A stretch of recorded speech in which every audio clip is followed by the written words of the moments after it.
ரொம்பவே சூப்பரான எபிசோட் வந்திருக்குன்னே சொல்லலாம். மிஸ் பண்ணாம ஃபுல்லோடையும் கேளுங்க. இந்த வீடியோ பிடிச்சிருந்துச்சுன்னா லைக் பண்ணி நம்ம சேனல் கண்டினியூவா ஆதரவு வந்து தாங்க. வர்ஷினிய பொண்ணு கேட்டு ஜெகதாம்பாளோட சொந்தக்காரங்க வந்திருக்காங்க. மேடம், நாங்க உங்க வீட்ல சம்பந்தம் பேசலான்னு வந்திருக்கோம். உங்களுக்கு இஷ்டம்னா சொல்லுங்க அப்படின்னு சொல்லும்போது வீட்ல இருக்கிற எல்லாரும் ரொம்பவே சந்தோஷமாகறாங்க. இத நம்ம எதிரே பார்க்கலையே. நீங்க இவ்வளோ நாளா எங்க வீட்ல தான் சம்மந்தம் பண்ணணும்னு ஒரு காலத்தில சொல்லியிருந்தீங்க. அத இன்னமும் நெனச்சுக்கிட்டே இருக்கிறதெல்லாம் எங்களுக்கு ரொம்பவே சந்தோஷமா தான் இருக்கு. மீனா எப்படிம்மா? அப்படின்னு சொல்லும்போது, நான் என்னத்த சொல்லுவேன்? நீங்க ஒரு முடிவெடுத்தா கரெக்ட்டா இருக்கும். இருந்தாலும் பொண்ணுகிட்ட நம்ம ஒரு வார்த்தை கேட்டுக்கலாம் அப்படின்னு மீனா சொல்றாங்க. என் பொண்ணு எப்போதுமே உங்களுக்கு ஆதரவா தான் பேசுவா. இருப்பினும் ஒரு வார்த்தை கேட்டுக்கலாம் அத்த. கரெக்ட்டா சொன்ன மீனா அப்படின்னு சொல்லும்போது, தமிழ் போய் வர்ஷினிய ரெடி பண்ணி அழைச்சிட்டு வா அப்படின்னு சொல்றாங்க. உடனே வர்ஷினிய ரூம்ல பார்க்கலான்னு போறாங்க. வர்ஷினி உன்ன பார்க்கறதுக்காக ஏகப்பட்ட பேர் வராங்க அப்படின்னு சொல்லி அந்த இடத்துல பொண்ணு கேட்க வந்திருக்காங்கன்னு சொன்னோனே, மூஞ்சி ஒரு மாரி ஆயிடுச்சு. இப்போதைக்கு வர்ஷினி கிட்ட எதுவும் பேசக்கூடாது. நம்ப அப்புறம் பேசிக்கலாம். ரெடி ஆகு. நீ முதல்ல ஃபார்மாலிட்டிக்கு கீழ வா. உனக்கு புடிச்சிருக்கு, புடிக்கல. இன்னைக்கே உடனே நிச்சயதார்த்தம் பண்ணி முடிச்சு நம்ம எதுவும் பேச போறதில்ல. அவங்களுக்கு ஒரு அபிப்பிராயம் இருக்கு. அத சொல்ல தான் வந்திருக்காங்க. மொறப்படி உன்னோட விருப்பம் எல்லாரும் கேட்டதுக்கு அப்புறமேட்டு தான் நிச்சயதார்த்தம் வரைக்கும் போகும். வீடு தேடி வந்தவங்கள நம்பள மதிக்கணும். சரியா? அதுக்காகயாவது நீ ரெடியாகி வரணும். சரி தமிழ். இது உண்மதான? இதுக்கு நீ வாக்குறுதி குடுப்பல்ல? கண்டிப்பா. நீ என்ன முடிவெடுத்தாலும் அதுக்கு நான் சம்மதம் சொல்லுவேன். ஆனா இப்ப அந்த விஷயத்தெல்லாம் கேட்கல. ஃபார்மாலிட்டிக்கு கீழ வா. யோசிச்சு பதில் சொல்றவங்க மட்டும் நான் சொல்லிர்றேன். அதுக்கப்புறம் எதுவா இருந்தாலும் பார்த்துக்கலான்னு சொன்னோனே, நான் சொன்னதுக்கப்புறம், ஆமா, தமிழ் சொன்னதெல்லாம் உண்மதான்னு மட்டும் சொல்லிடு. சரியா? அப்படின்னு சொன்னோனே, அதே மாரி ரெடி ஆயிட்டு வர்ஷினி வராங்க. வர்ஷினி எங்களுக்கு ரொம்பவே புடிச்சிருக்கு. என் பையனுக்கு பொருத்தமா இருப்பாங்கன்னு நம்புறோம் அப்படின்னு அந்த இடத்துல வர்ஷினி இங்க வாம்மான்னு சொல்லி தலையில பூ வச்சு விட்றாங்க. அந்த இடத்துல என்னது தலையிலலாம் பூ வைக்கிறாங்களே! போ வர்ஷினி அப்படின்னு நம்ப தமிழ் கூட்டிட்டு போய் விட்றாங்க. அதே மாரி தலையில அவங்களும் பூ வச்சு விட்றாங்க. எங்களுக்கு புடிச்சிருக்கு. நீங்க தான் நல்ல பதிலா சொல்லணும். எங்க பதில நாங்க பூ வச்சது மூலியமா சொல்லிட்டோம் அப்படின்னு சொல்றப்ப, பொண்ணு தயக்கமா இருக்கா அப்படின்னு நம்ப தமிழ் பேசிட்டு இருக்காங்க. எல்லாரும் இருக்கிறதுனால என்ன சொல்லணும்னு தெரியல. நாங்க கேட்டுட்டு நான் உங்களுக்கு பதில் சொல்றேன்னு சொல்றாங்க. ஜானு அம்மா ஒரு நல்ல முடிவா சொல்லும்போது, இருங்கம்மா நம்ப பொண்ணுகிட்ட ஒரு வார்த்தை கேட்டுக்கலாம். இப்படி நெறையா கூட்டமா இருக்கிறதுனால அவங்க சங்கடப்படலாம்ல அப்படின்னு சொல்லும்போது, ஆமா அது கூட கரெக்ட்டு தான்னு சிபியும் சொன்னோனே, சரி கேட்டுட்டு நல்ல பதிலா சொல்லுவீங்கன்னு நாங்க நம்புறோம். காத்துட்ருக்கோம் ஜெகதாம்பாளம்மான்னு சொல்லிட்டு அவங்க மாட்டுக்கு போறாங்க. அந்த இடத்துல நீங்க இல்லன்னு சொல்லிட்டா கூட நாங்க எதுவும் நெனச்சுக்க மாட்டோம் அப்படின்னு சொல்லிட்டு அவங்க மாட்டுக்கு போறப்ப, மீனா கேட்குறாங்க.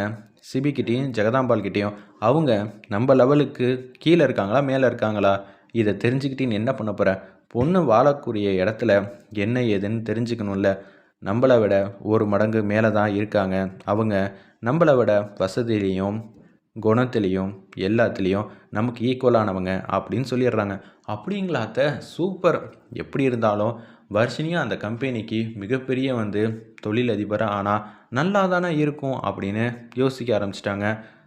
என்னது வர்ஷினி இப்படியெல்லாம் ஒரு முடிவு எடுத்துட்டான்னு சொல்லி கணேசன் செம்மையா கோவப்படுறாங்க.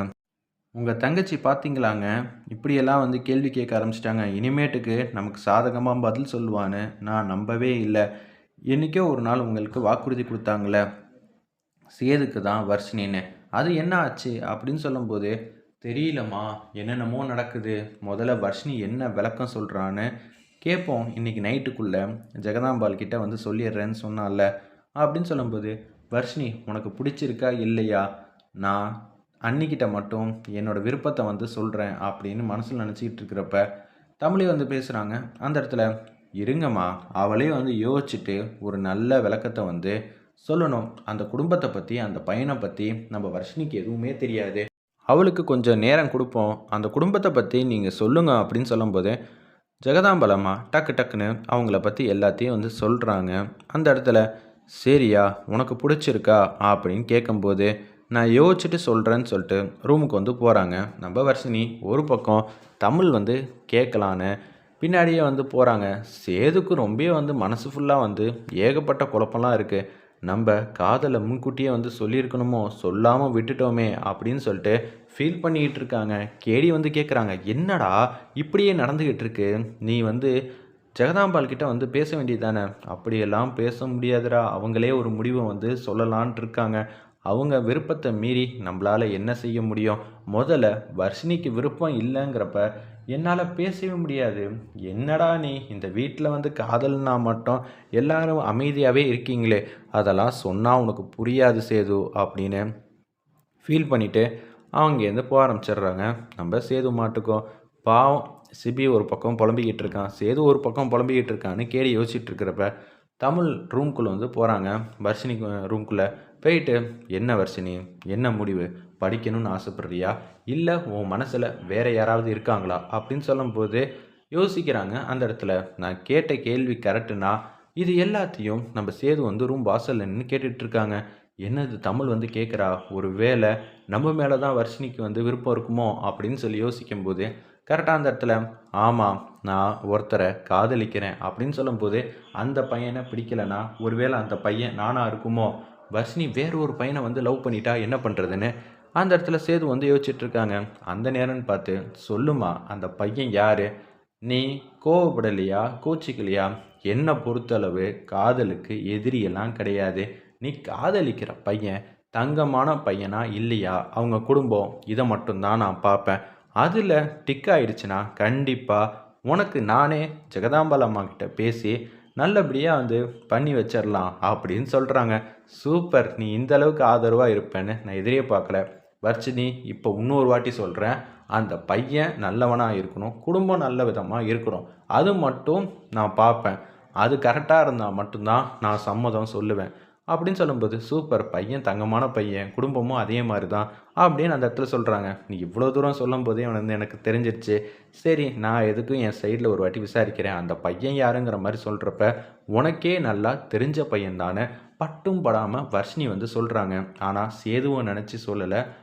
ஜெகதாம்பாள் கம்பெனியில் இப்போ மேனேஜராக வந்து சிபிக்கும் இன்னொருத்தருக்கும் சண்டை வந்துகிட்டு இருக்கும்ல, அந்த பையனை நினச்சிட்டு தான் நம்ம வர்ஷினி வந்து பேசிகிட்டு இருக்காங்க. ஆனால் சேது வந்து உனக்கும் தெரிஞ்ச பையங்கிற மாதிரி தமிழ்கிட்ட சொல்கிறாளே, அப்படின்னா அந்த பையன் நானாக தான் இருக்கும். ஏன்னா தமிழுக்கு கூட அந்த குடும்பம் தெரியும்னு சொல்லிகிட்டு இருக்காளே, அப்படின்னா நான் தானே அந்த பையனு.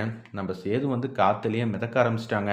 சேது அமைதியாயிரு, இதெல்லாம் ஒரு விஷயமே இல்லை, இன்னமும் ஏதாவது நம்ம குடும்பத்தை பற்றி எதுவும் சொல்கிறாளா அப்படின்னு சொல்லும்போது நம்ம தமிழ் கரெக்டாக வந்து கண்டுபிடிச்சிட்டாங்க அந்த பையனை. ஒரு வாட்டி நான் பார்க்கும்போது நீங்கள் 2 பேரும் பைக்கில் போயிட்டு இருந்தீங்களே அந்த பையன் தானே.